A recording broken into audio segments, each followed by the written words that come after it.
What's up, everyone? Welcome to Season 2, Episode 12 of the Patel and Kumar Show. I'm your host, Shivam Patel, coming to you live from San Antonio, Texas. And my co-host, Mr. Kumar, coming to you live from Mumbai, India. What a game we had last night, Mr. Kumar, between the Warriors and the Lakers. Lakers ended up winning that game, and we have such an exciting show planned for you today. We have two-time NBA champion Malik Rose, who's going to be joining us a little bit later. But before then, we're going to be breaking down the playoffs, as the playoffs are finally here, Mr. Kumar. But how's it going? You must be very happy about last night's game. First of all, namaste to all our viewers and welcome back to the Patel and Kumar NBA talk show. The look on my face says it all, Mr. Patel. I was just happy that the Lakers won. The first half seemed like as if it's going to be a very, very tough call for the Lakers, but they regrouped, the defense caught up, and of course, that dagger three from LeBron. I called it out in the watch party that he's going to shoot those free throws, he's going to make a three and win the game for Lakers. And exactly that's what happened. So once again, congratulations to the Lakers for getting into the playoffs finally. They'll face the Suns. But I'm excited more for Malik Rose, as you mentioned, two-time NBA champion with the San Antonio Spurs and teammate of Tim Duncan and David Robinson, the Hall of Famers. He's going to be with us very, very shortly. So let's get on with the show tonight and talk about all the games that are coming up, the last games of the play-in, and of course, review our playoff matchups for round one. There's no time to waste, Mr. Kumar. Let's get going. So again, the play-in has been happening the last couple of days. On the Eastern Conference side, the Pacers ended up beating the Hornets. The Celtics ended up beating the Wizards. The Celtics advanced to play the Brooklyn Nets. And then the Wizards and the Pacers will play tonight. But more exciting on the Western Conference side, unfortunately, the Grizzlies beat my Spurs. It was a close game, but unfortunately, Spurs came up a little short. But the game of the night, like we said, the Lakers and the Warriors. LeBron hit that dagger, ended up beating the Golden State Warriors, and they're going to be playing the Phoenix Suns. And the Warriors and the Grizzlies are going to play on Friday for a win-or-take-all matchup, Mr. Kumar. Sure. I mean, I think it was as per expectations, but no, the game wasn't expected to be so close. Everybody called it out that it would be probably an easy game for the Lakers, but Steph Curry, man, he was firing it up. He was on video game mode, NBA 2K mode, with 37 points, and Andrew Wiggins with 19 points, or 19 or 21. I think 21, but, yeah, but a triple-double for LeBron James saves the game for the Lakers. And, of course, that three right when the 24-second shot clock was about to buzz, he just heaved it. He was like Arjun from Mahabharata. I mean, like you got to see those, when you shoot those arrows, he was like Arjun. You could see like three rims, and he shot the middle one. Oh man, he shot the Warriors right in the heart, ended their campaign. And yes, Lakers, what a performance last night. LeBron James, Anthony Davis had a really rough first half. They ended up regrouping. Me and Mr. Kumar in the watch party were calling for them to be aggressive in the second half, LeBron and AD, and they were.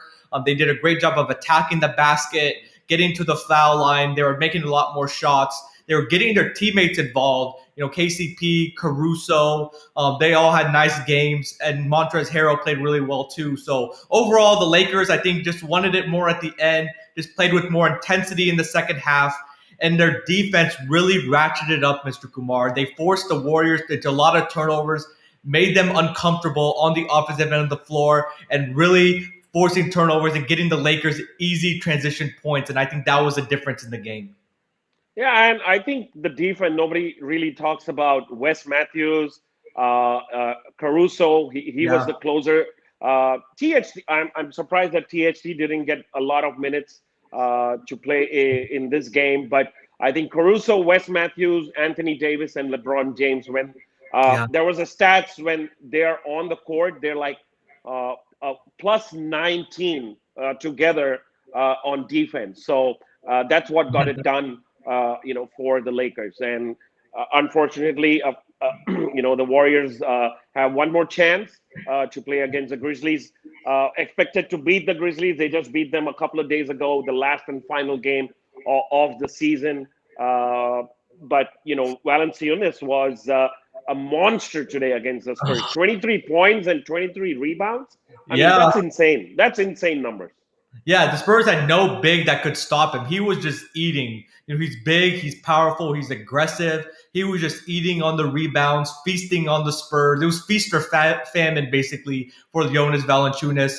Dylan Brooks also was playing really intense defense on DeMar DeRozan, and he was aggressive on the opposite end of the floor. Ja did not have the best game, Ja Morant, but he made the timely shots when he needed to, whether it's a floater in the paint, driving to the basket, getting the foul. So I think the Grizzlies were just a little bit more offensively potent than the Spurs were, and the Spurs were not able to get the necessary rebound and defensive stops because they looked like they were going to get run out of the gym. They were down by 22 points. They looked like they were drinking too much on Beale Street that night before, but then Pop, regrouped them and they were able to fight back. But it was a great season overall by the Spurs, but major props to our friend Coach Jenkins in the Grizzlies to have a chance to make it in the playoffs. Yeah, congratulations to Coach Jenkins. But I think the $1 million question is going to be for the Spurs, whether they're going to re-sign, DeRozan, or he's going to ship out from the Spurs. And there's also a lot of speculation that this could be probably one of the last games that Popovich coached the Spurs. But that's been going on for the last couple of years. Every time, Exactly. There are rumors that he's probably going to quit or retire from coaching. But I personally don't see that happening. I think they may get a good draft pick, and which can do wonders for this team. They're just in the cusp of qualifying for the playoffs, and probably next season they can get it done. But the question is going to be about DeRozan, whether he's going to stay in San Antonio.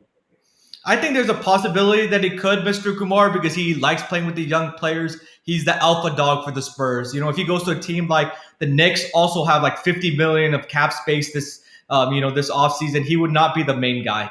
Julius Randle would be. If he goes back to the Raptors, it will be between him and Siakam. There were some rumors that if Lowry takes a little bit less, that he would be willing to go back to Toronto, but we'll see. I think overall the Spurs need that player, though, that really takes him over the top. DeRozan is the guy that they can throw the ball down to and get a bucket for them. So if they lose DeMar DeRozan, they're going to have to be active in free agency. They need a big, there's some rumors that they're maybe going after John Collins or Lauri Markkanen because they have $50 million in cap space because they need an athletic big. They got annihilated by Jonas Valanciunas last night.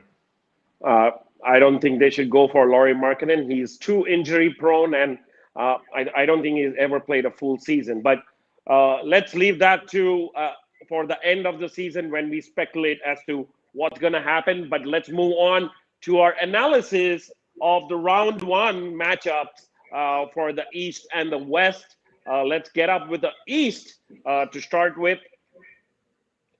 So of course we have Philadelphia, who's ranked 1, and they'll be playing the winner of the Wizards and the Pacers.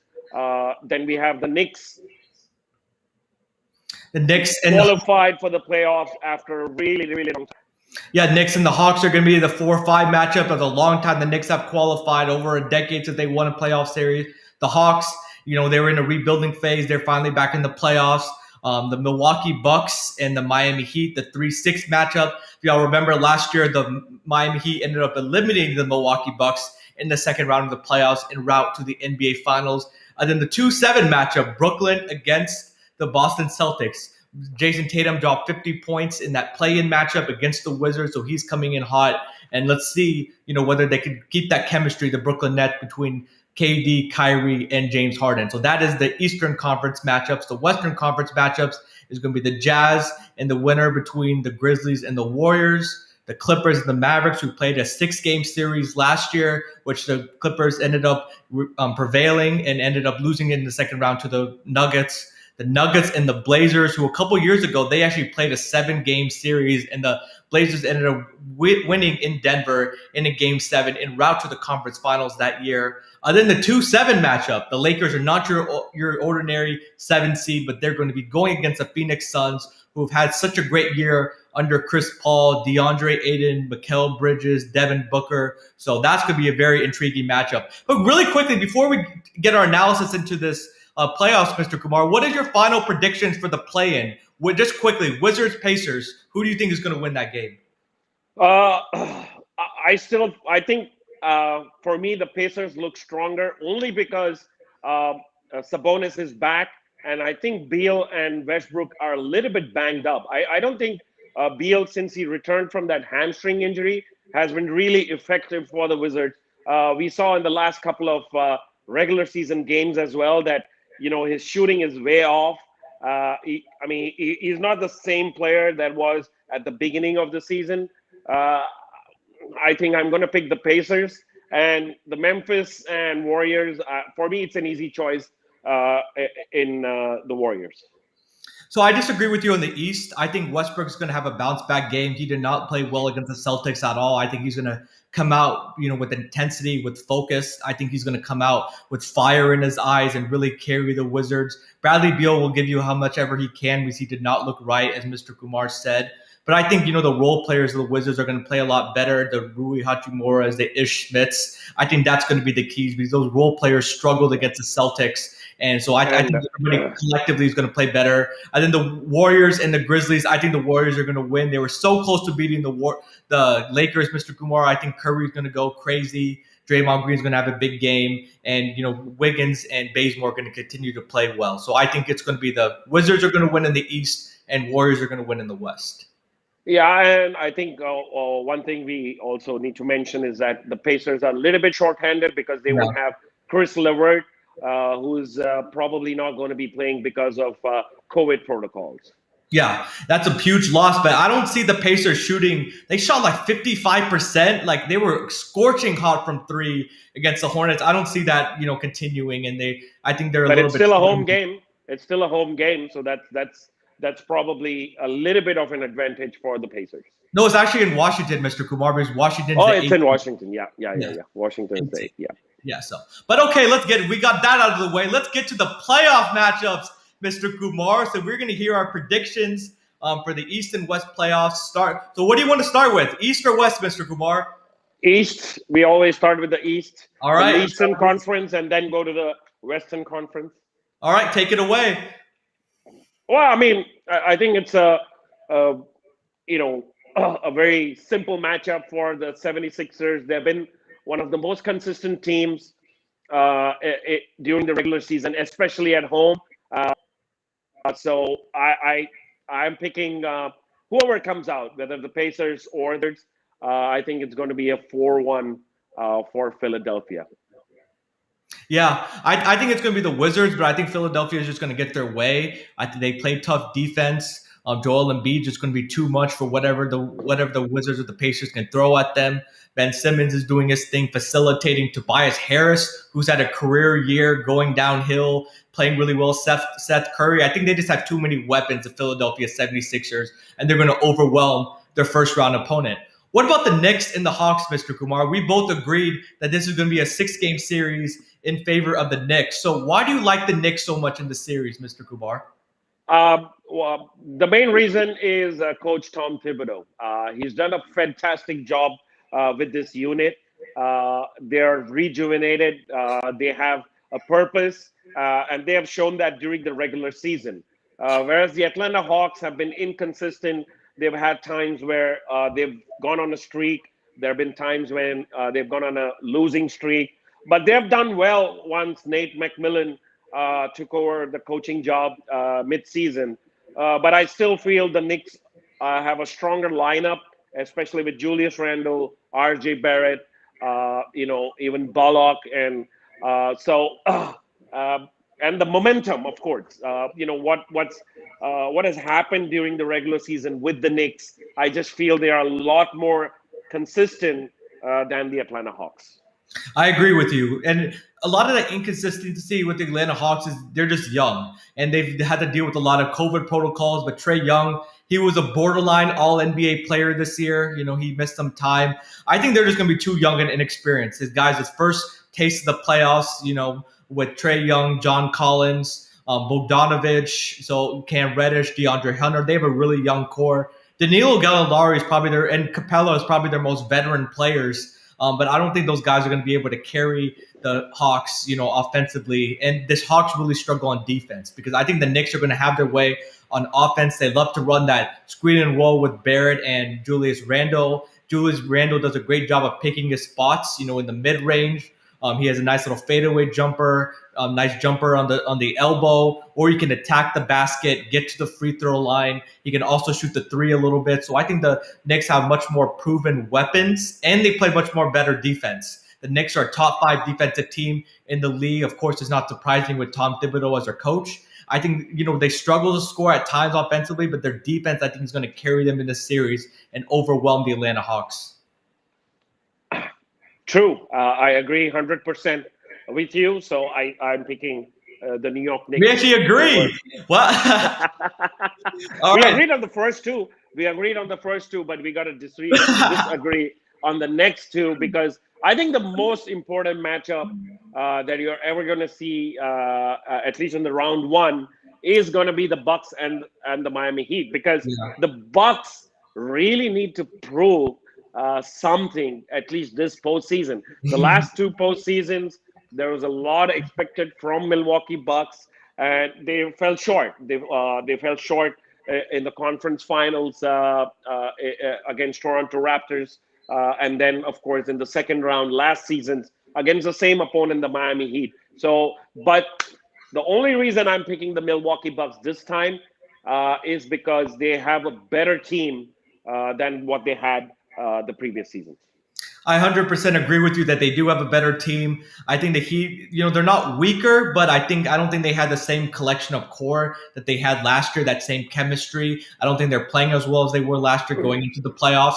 I think with Drew Holiday was such an important acquisition for the Milwaukee Bucks because that gives Giannis shooters. Giannis, I think, is going to play a lot in the post, in the mid-range. And I think he's going to be a facilitator, finding the shooters. They have DiVincenzo. They have Drew Holiday. They have Bryn Forbes.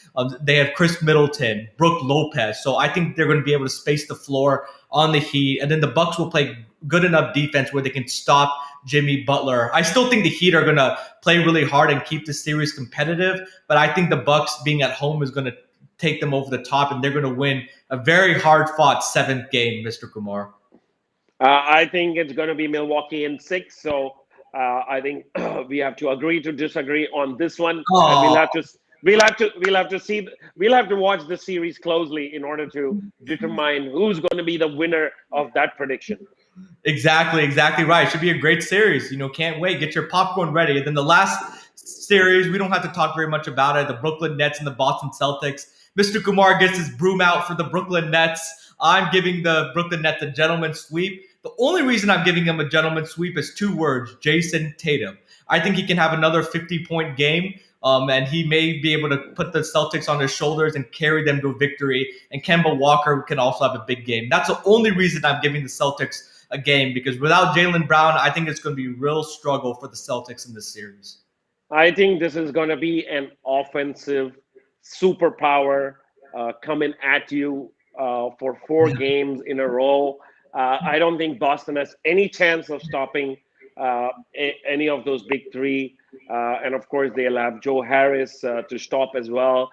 He's the top 3-point shooter in the league this year at 47.5%.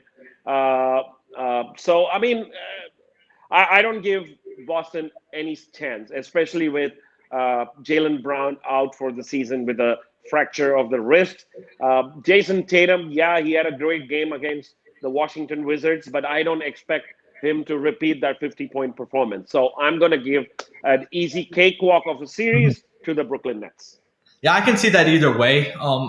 Happening, we'll just see. But I think it should be a one-sided series. I think that's at least me and Mr. Kumar agree on that. So let's talk about the Western Conference matchups. A lot more exciting. In the West, let's start with the 1-8 matchup is going to be the Jazz and most likely the Warriors. We're going to show our predictions in just a few seconds. The 2-7 is going to be the Lakers and the Suns. The 3-6 is going to be the Nuggets and the Blazers. And as I said earlier, you remember a couple years ago, Mr. Kumar, that series went 7 games, and the Portland ended up winning in Denver. So we'll see Dame against Jokic. That should be a very interesting matchup. And then 4-5 is going to be the Clippers and the Mavericks, a repeat from last year's first round, which the Clippers ended up winning in 6 games. So I'm excited. Which matchup are you most looking forward to watching? You don't even need to ask me. I'm only going to look out for the Lakers, right? I was hoping you were going to be objective, but it's all right. No, yeah, no, I understand. Yeah. Well, I mean, first of all, congratulations to the Utah Jazz. I mean, they've been Yeah.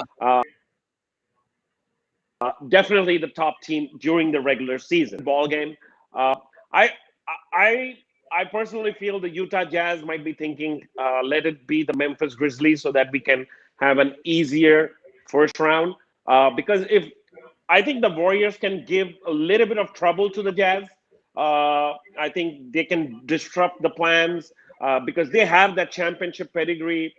They have a championship pedigree coach, and they've been in this situation before. So the Warriors can really give some trouble. But if it's if it's the Memphis Grizzlies, I'm going to go for 4-1 Utah. If it's the Golden State Warriors, I'm going to go for 4-2. So I should have put my pick as like 4-1.5, So, but unfortunately, I can't call that half. But I still think the Utah Jazz have the firepower to win the series against whoever qualifies from the play-in tournament.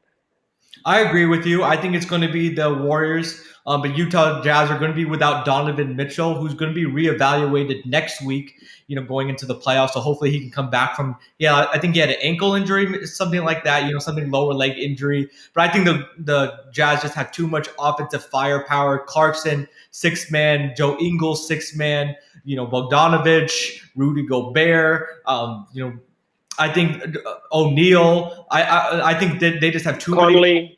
Yeah, Conley, exactly. So I think that they just have too many weapons. I think they have just too much firepower, and then they play good enough defense where they can easily let their offense carry them in this first round series.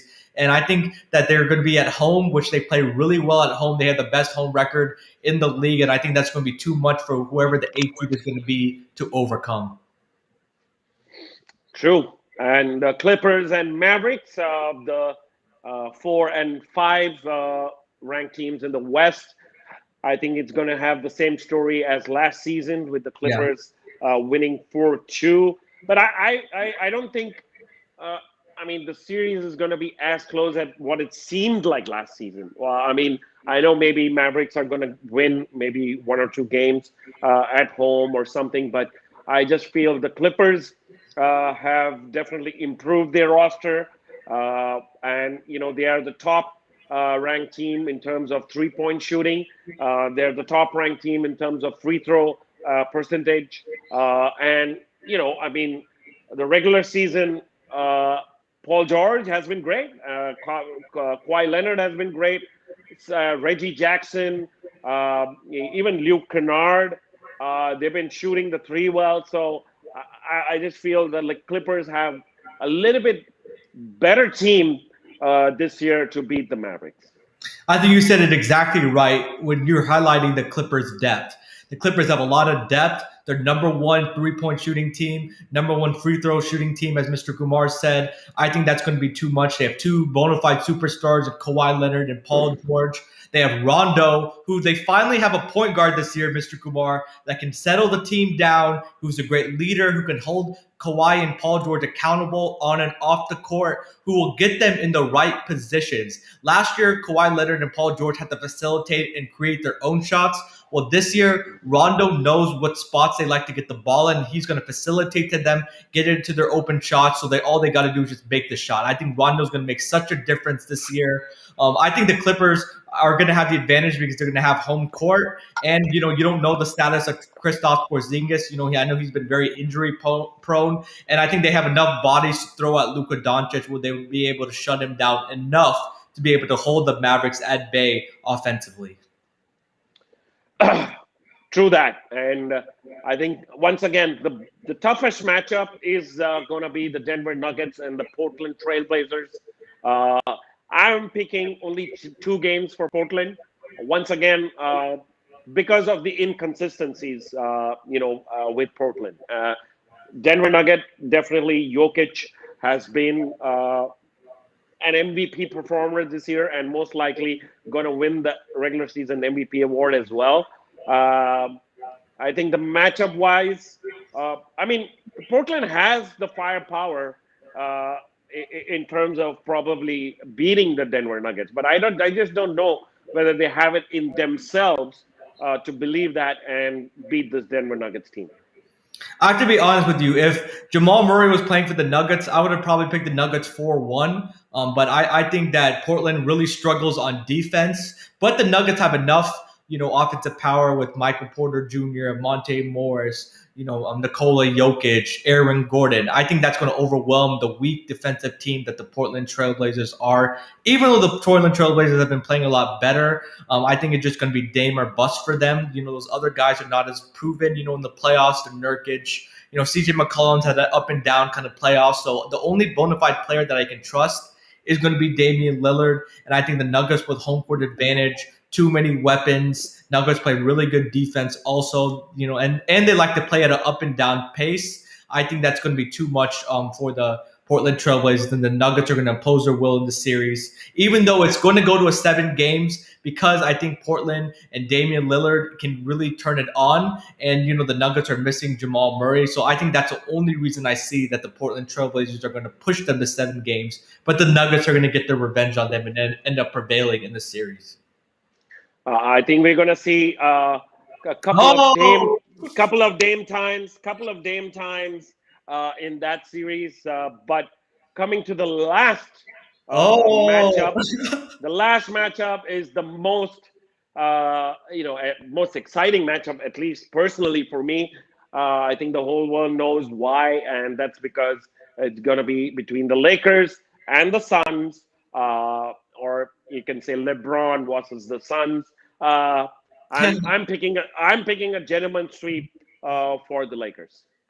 See, I think that I would have picked the gentleman sweep for the Lakers too, but I like Chris Paul's answer, in the last game of the season, asking like, "Hey, if you guys get the Lakers, what's your response?" And he was just like, "Hey, we got to beat the best to get to the best. So in order to get to the championship, you're gonna have to beat the top team, and it's better to get the Lakers early when we still don't know, with LeBron James having to play that extra game, that ankle with Anthony Davis, they're still a little rusty." And I think the Suns can take advantage of that. And Chris Paul is a nice veteran point guard who can really calm the Suns down and has a lot of playoff experience. But it's just going to be too much Lakers. The Lakers have the 2 best players on the floor at all times in this series. I'll give the Suns 2 games because I think that Devin Booker could go crazy. DeAndre Aiden could go crazy, maybe get Anthony Davis in foul trouble, but it's just going to be too much Lakers. Lakers are rolling, and it's an unfortunate situation for the Suns. Your reward, Mr. Kumar, is for having such a great year is you get to play the Lakers in the first round.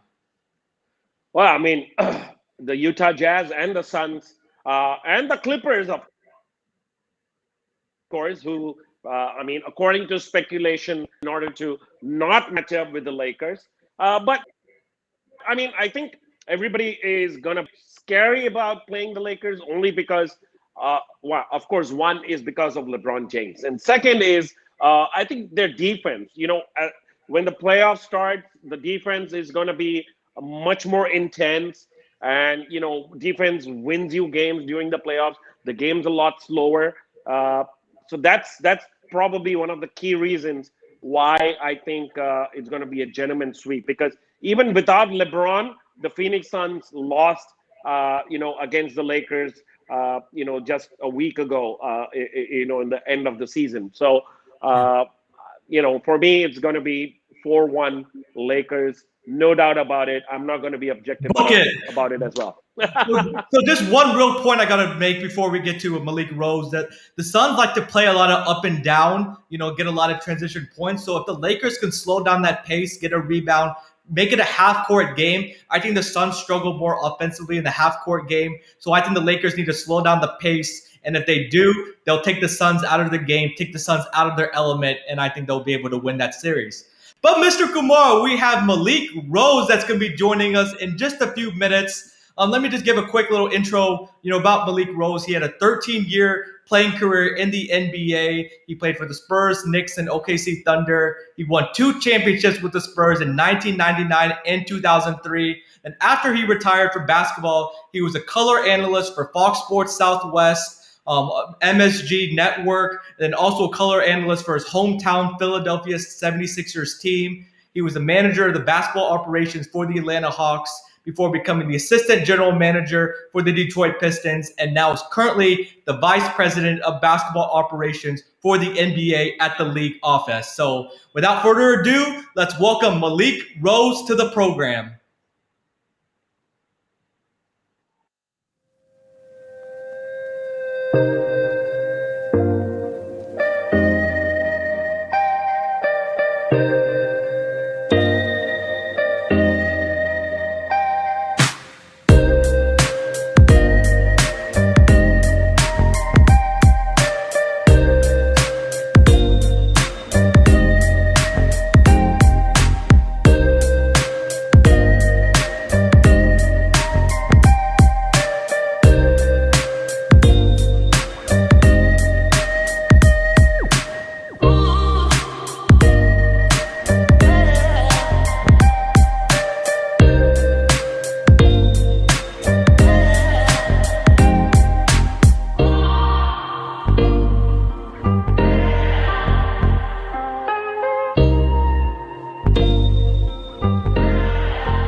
Ladies and gentlemen, let's welcome the one and only Malik Rose to the Patel and Kumar Show. He had a 13-year playing career, won 2 championships in 99 and 2003 with my San Antonio Spurs. So, Malik, welcome. Hey, thanks for having me, guys. Really excited to be here. Thank you for that warm introduction as well. Thank you so much. It's such a great honor, especially for our audience here in India. It's so exciting to see a former NBA player and, of course, a 2-time champion. And the only reason Mr. Patel is happy is because, you're from the San Antonio Spurs. Because today morning, he was like rooting for Warriors, and I just end up like having some bragging points because the Lakers won. This is that time of year. This is when everybody gets to trash talk about their teams or talk about how their team is building for next year. But the playoffs are here, man. It's really, really exciting. So I can only imagine what you guys are going back and forth about. You're easing my pain, Malik. After the tough loss with the Spurs last night, at least I get to reminisce on the old, the good times, the 99 championship, 2003, the 5 championships that the Spurs had. So it's good memories, bringing you on of the OG San Antonio Spurs. All right, it's my pleasure to be here, man. Thank you again for having me. For sure. So let's talk about first of all, you're in the San Antonio Basketball Hall of Fame. So, congratulations for that. That's a little signed jersey that Malik Rose had that is in the Hall of Fame. But let's talk about the NBA Hall of Fame, or the Basketball Hall of Fame, I should say. Tim Duncan and was inducted into that, and he was inducted with, David Robinson. So what are your thoughts about Tim Duncan being in the Hall of Fame? I'm very happy for him. I think it's, his just due. Like, I think he's the best power forward to ever play the game. He's definitely, you can argue that statement, but and I don't think it's close. But just really happy for Tim. He's a class act guy, great player, great father, great friend, and this couldn't have happened to a better person in my opinion. Yeah, and he's known as the. Go ahead. No, I know. I mean, I can't even imagine what the experience would have been because, of course, in 1999, during that first championship, it was with David Robinson as well in the team. And then in 2003, where Tim Duncan had a much more important role. But how has the experience been, starting with the San Antonio Spurs, playing under David Robinson, and then, of course, playing with, Duncan at the later part of your career?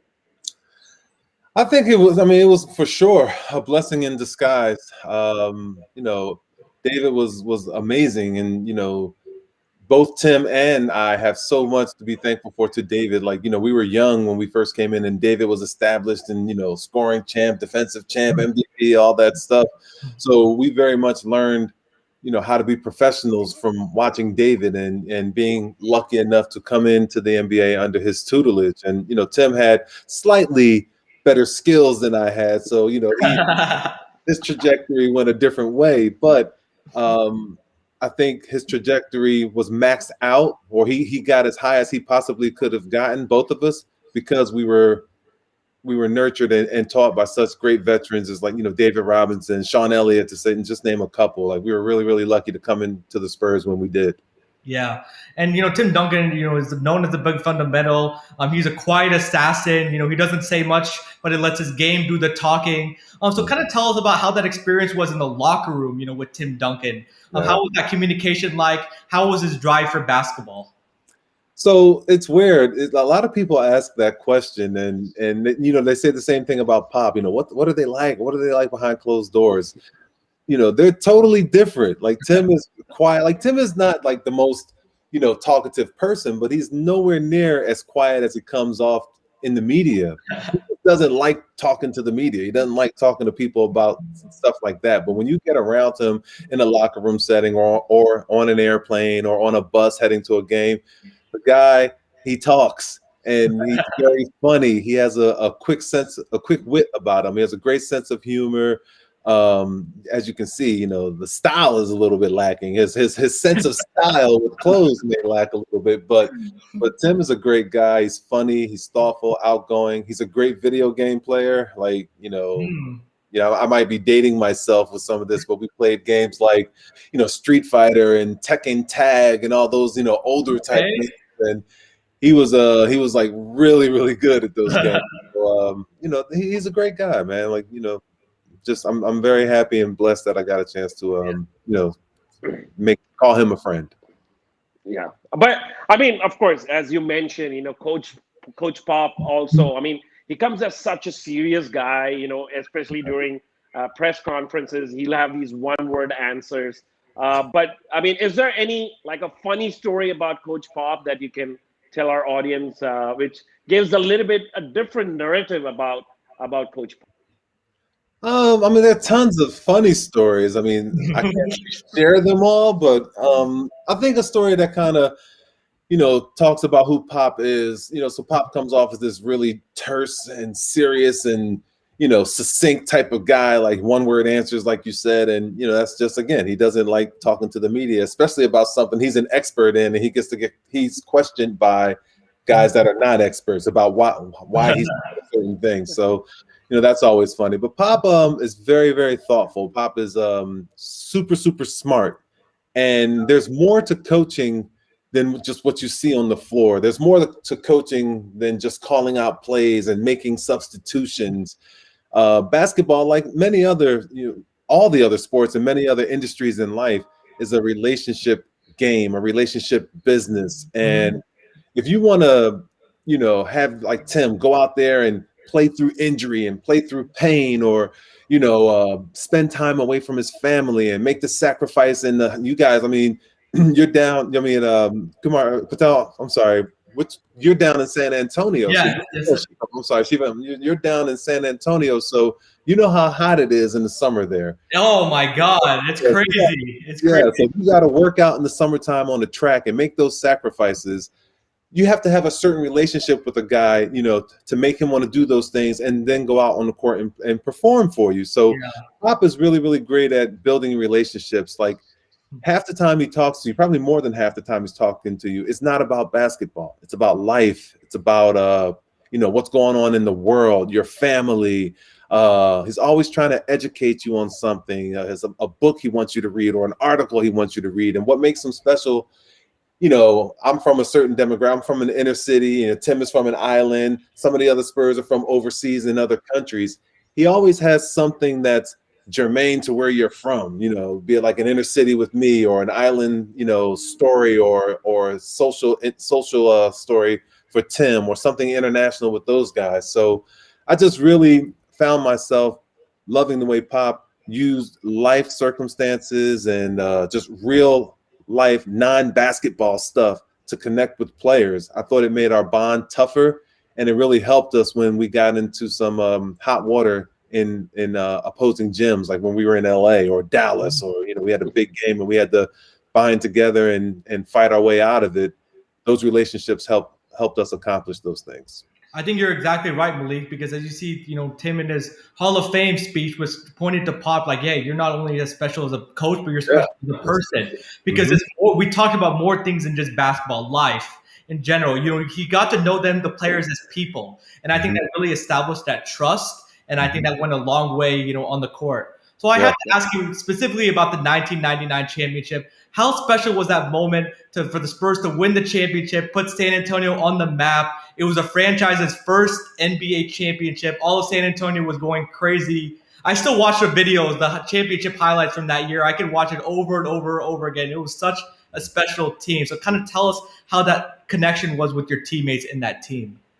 Man, it was special for all of us. Like I was only in my third year in the NBA. Tim was in his second year. So, it was probably more special for guys like Tim. I mean, like David. I'm sorry, David, Sean Elliott, Will Perdue.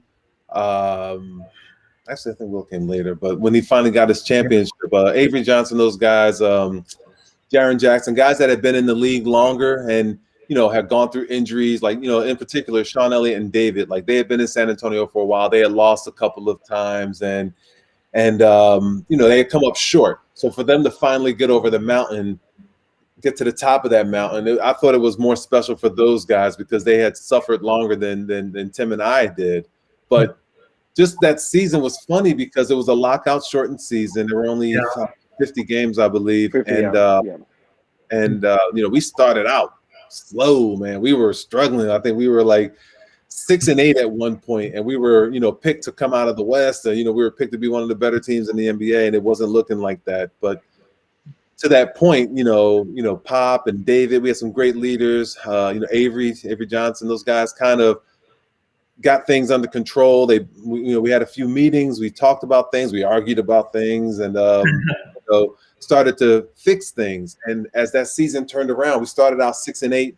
But after we got things straight, we went, I think, like 31-5 or whatever to like finish the rest of the season. We got the number 1 seed and went on to win the championship. So that's really what made it special because it's not like we started out hot and ran the table. Like we had a lot of adversity. We had a lot of obstacles we had to get over. But that's where those relationships came in. Like in those arguments, those meetings we were having, some things were said that, if you're not tight, if you're not a good team, you don't respect the person that's next to you, or you don't love the person that's next to you, some of the things that were said in those meetings and some of the challenges that people issued out to other people wouldn't have gone the way they did. We would have gotten into fights and our team would have imploded, but we were all men. We took the constructive criticism. We all, looked ourselves in the mirror, took the challenge, and we overcame.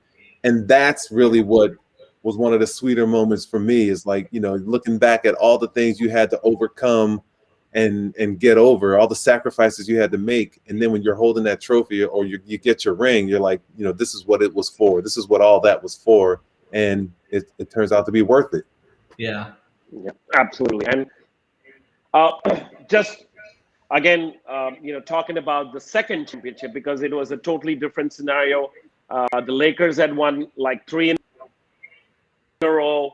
And then, of course, you had Newker, Ginobili, and Duncan, of course, at that time was an established star. How different was that championship compared to the 1999 championship? Well, the first difference is I played a lot more.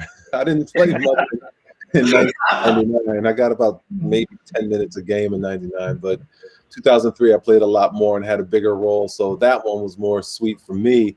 But that one was tough because the Lakers were this juggernaut. They had just won 3 championships in a row. Shaq and Kobe are in their prime.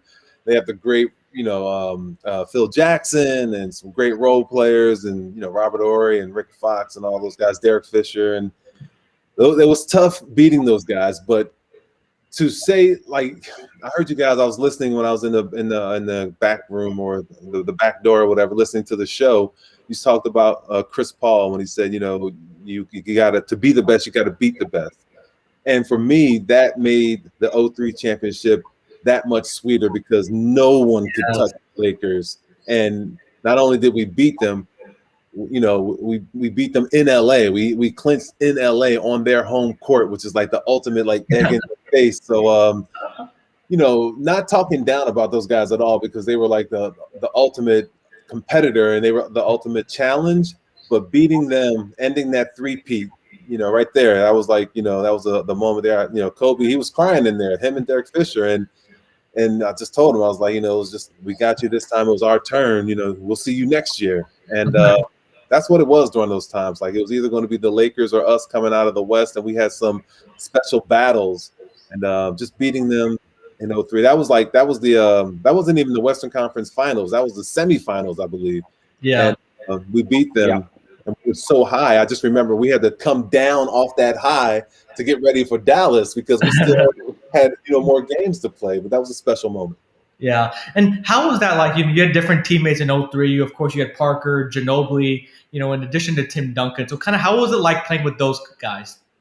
It was great because, one, they're great guys. In particular, all of them were. But, Bruce and Manu and Tony. Bruce, yeah. Manu and Tony in particular, they were younger. They were a little younger than we were. So not much, just a couple. Tony was a few years, but Manu was around our age. But they were new to the Spurs, and they were coming in. And just the way David and Sean mentored Tim and myself, like we had to mentor those guys. We had to help them get through their first, 6-game series or, first series on the road or something like that. So watching those guys compete at that high level and overcome adversity the same way they did. Like we talk about those 3 Lakers championships. I remember like at least the third one, like Tony was, he struggled a little bit with the pressure those guys would put on you. So, watching him grow up and be able to handle that this go around was special. And, those guys went on to have great careers, as we all know, but just watching those guys grow the same way we had to grow when we were younger was something that stood out to me. Mm-hmm. Sure. Talking about mentorship, during that second season, I want to turn the question around in terms of advice for young Indian, basketball players. Of course, a lot of them trying to, play for college teams in the U.S. One guy, Princepal Singh, he played for the G League Ignite team.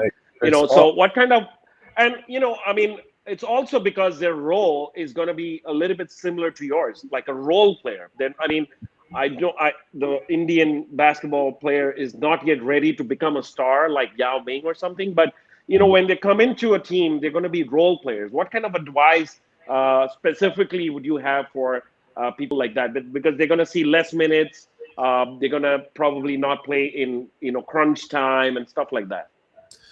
Well, that's a possibility. It's a possibility that that's their role, but you never know what can happen. Like if you could say the same thing for, me coming out of the neighborhood I came in. Like, I don't want to limit anyone's thinking. And I say this to all children that I speak to, all young people that I speak to. It's like, don't limit yourself because you can't make it to the NBA if you're limiting yourself. Like you have to think big. You have to dream big. You almost have to be a little crazy to think you can become one of the best 450, 500 players in the world. Like the best 500 players in the world, like out of tens of millions of people that are trying, like those are like crazy odds, but it's possible.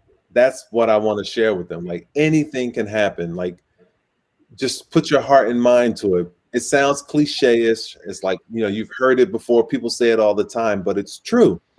You have to believe in yourself and you have to work at it. If you want it bad enough, you will work hard and you will go through the hard work you have to go through to get there. So believe in yourself and know that anything is possible. You bring up names like Princepal Singh and for me, I get excited about that because that just shows how much the game is expanding on the globe. Like, soccer was is probably still the global sport. Everybody around the globe knows what soccer is, but basketball is really, really closing the gap. It's like it's growing around the game. Where the NBA game can be seen in over 270 countries in the world. So it's like hearing that there are young kids in India or China or Africa or wherever that they love the game and they want to play. And you guys have a success story. You guys now have somebody that kids can look up to, and kind of it's like it's real. They can almost like touch it, like it's real. I can make it with Prince Paul. So believe in yourself and go for it, because anything is possible. Great advice. Just a follow-up question. I know you had a very limited interaction, I think, on Zoom with some young Indian basketball players through, I think, NBA India. How was that experience? So that one got canceled, but I've done tons of them in the past. It's been great. Like, I get excited talking first and foremost about the game of basketball. I love it just like you guys, and I can talk about it all day long. But being able to talk with kids, in particular the Indian kids, it really, like right now, like especially like the whole thing that's going on. You guys know for sure, like the whole COVID outbreak that's going on in India, and things are hard right now, and it's bleak. People are struggling and hurting, and thankfully, relief efforts are underway, and hopefully we can get to the bottom of that and start to come out of it for our Indian family. But it's if I can use basketball or something like this show, you guys, I can come on you guys' show and help take people's minds off of the realities they're going through right now and the struggles they're having with COVID, then it's worth it. Like I said, I love talking about basketball. Like, you guys are cool, like, being with you guys. But if this, 30 minutes or whatever, 45 minutes, however long we go, help somebody cope with what they're going through in India right now, then I do it all day long. And I really, like the rest of the NBA family, we send our heartfelt sympathies and prayers out to everyone in India and around the globe that are just fighting and still dealing with this, the COVID pandemic. I mean, it's hard. Hopefully the numbers keep trending the way they are. We can get out of this as a planet. Yeah. But, hang in there. We're praying for you guys, and we're with you. For sure. Yes, thank you so much. Thank you. Couple more questions, Malik, before we get into our rapid fire section, which is going to be very spicy. But the Spurs are known, as a trailblazer for like welcoming international players. They had, of course, Manu Ginobili, Tony Parker, etc. The list can go on and on and on. So what is one trait of international players that you've noticed that is different from NBA players, like that were born here in the U.S.? Wow, that's a good one. Well, the talent levels, is pretty similar. Like I said, to get to the top of the NBA, you have to be one of the best in the world. One of the things I think I've noticed, and this is just me speaking, I'm not speaking for the NBA or any team or anything, but I think one of the benefits to growing up abroad is you get to the pro ranks faster. Yeah. And, I read stories about, Tony Parker. Like Tony Parker, when he was in France, they had like a special school for all the top athletes, be it, volleyball, baseball, football, swimming, whatever. The top athletes go to a certain school and they get specialized expert training. And a lot of kids in the States don't do that. Like Tony Parker left to be a pro when he was 14.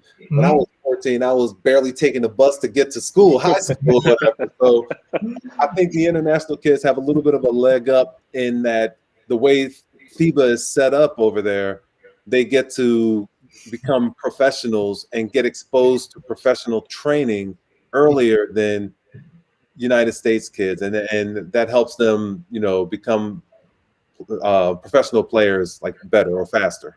Yeah, absolutely. Thank you for that advice, and let's move on to some rapid fire questions.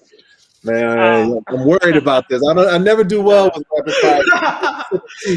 So of course, rapid fire, we're going to ask Malik some questions. It's going to be the personal side, more about his experiences, and there's just going to be some quick answers that we're going to give. So the first question, Malik, 1999 championship or 2003 championship? Putting him on the spot a little bit here. That's an easy one. I mean, 99 was great because it was the first one. But like I said, I played more in 03, had a bigger role, got a lot more TV time. 03. 03. Okay. If you had to choose between Tim Duncan and David Robinson. Ooh. Wow, choose for what? Like a video game rest, or is it something military? Because if it's military, and I'm going with Or David. your Teammate. teammate. Oh man, teammate. Well, Dave didn't pass me the ball a couple times, so like I probably have to go with Tim, just because Tim passed me the ball a little bit more than David. But in David's defense, it was his job to score. When he got the ball, we didn't need him to pass; we needed him to score. So maybe And, David. and, Maybe and to David, and to David's defense, you played less minutes when he was around. See, there you go. There you go. Exactly. Exactly. More minutes, more opportunities. You were able to showcase, your skills in 2003 for sure. So, Right, right. okay, toughest opponent, Tim Duncan or going against Shaq? Man. So it would be Shaq just because of like Shaq was like a mobile mountain. Like Shaq is as big as a mountain, but he could run, he could jump, he was strong, he was athletic. It wasn't like he plodded like a mountain and at that point in his career. But I'll say Tim because I had to play against Tim every day in practice. And that was terrible because Pop only knew one play back then. Give it to Tim, give it to Tim. So he was scoring on me like all the time. Anyway, yeah. And I know this is rapid fire, but I do have a little story about everything. But Shaq and Tim, it'd be my nose here. Okay.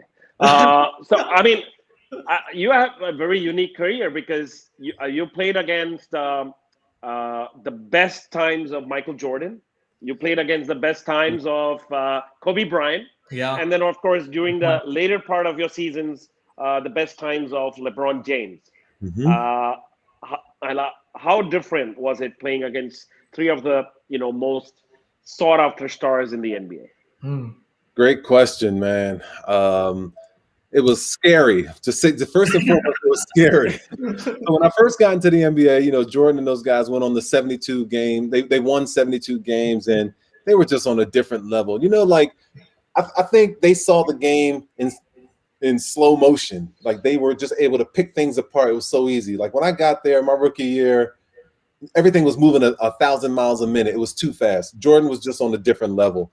But playing against Kobe, it was like competitive fire. Like that guy wanted to win at all. Same with Jordan. I mean, he learned from Jordan, but he wanted to win at all costs. And I got to see that up close and personal. I mean, this guy's coming at you, trying to dunk on you. He's trying to embarrass you with the jump shot, take the ball from you. He's the best.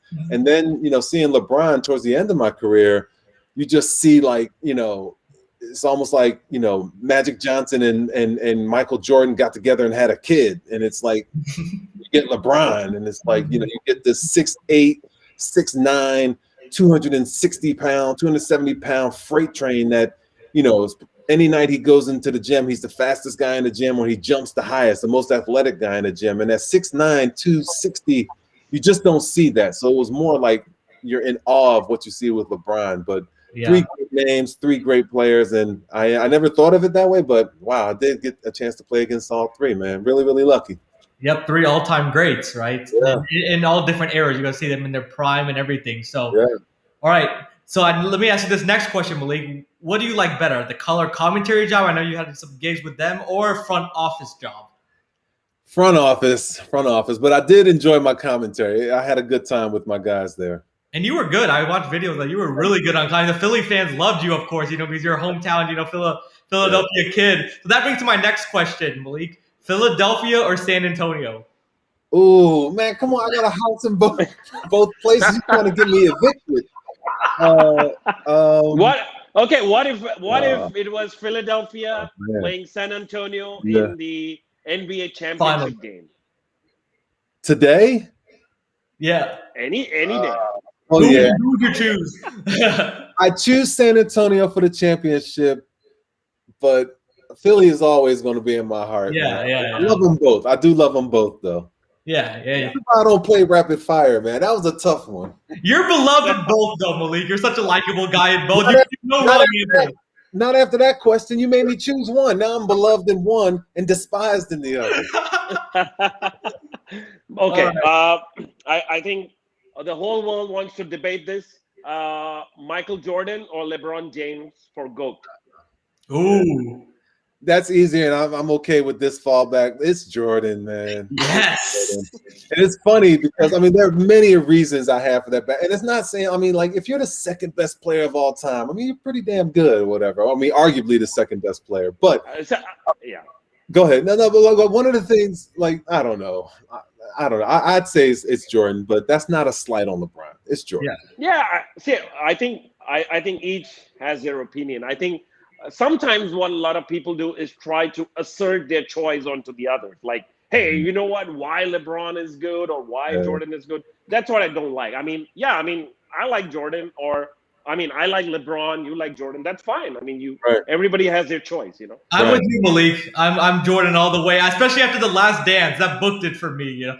Man, yeah, I just watched him play. Like I said, the game he was in slow motion out there. Like, well, he's just on a different level, and LeBron's on a different level as well. It's just, in my opinion, not higher than Jordan's. For sure. So Philly is known, of course, the Philly cheesesteak. So you have a couple of restaurants here in San Antonio. So would you be interested in introducing an Indian version of the Philly cheesesteak, say a tandoori chicken cheesesteak, to your restaurant? And it's funny, yes, I've had tandoori chicken, and I love it. But my cousin, I'm out of the business. Like I gave it all to him, and he's doing a great job with it. I mean, he has the cheesesteak spreading all over South Texas. But he does like change it around. Like he doesn't just stay with just a basic cheesesteak. There's like a Mexican cheesesteak, there's an Italian cheesesteak. I'm gonna tell him that, and he's creative enough. He'll come up with something to make an Indian cheesesteak. He'll do it all. Nice. So if you had to choose between the Philly cheesesteak or tandoori chicken, what would you go for? What's your go-to? It'd be the Philly cheesesteak, but I am eagerly waiting to see what the tandoori chicken cheesesteak tastes like.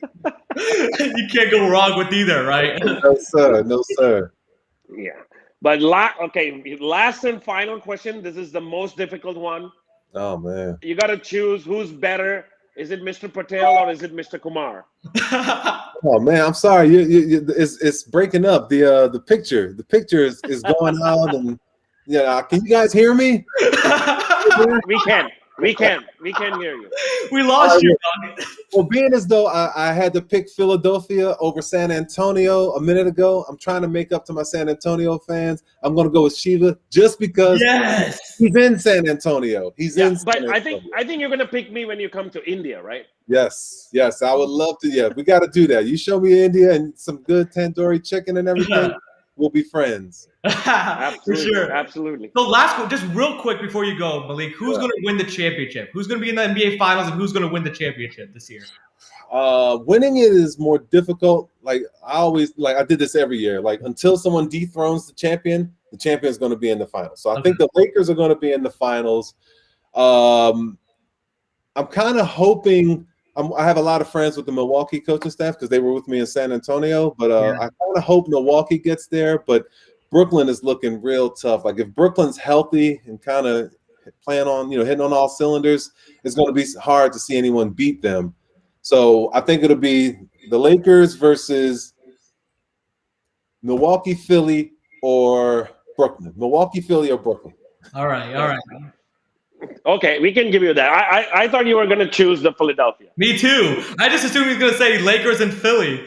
That'd be nice, man. It'd be like that's back when I fell in love with the game in '83 when the Sixers finally beat the Lakers in the championship. I was 9 years old. I'll never forget it. I was always playing, but I really loved it then.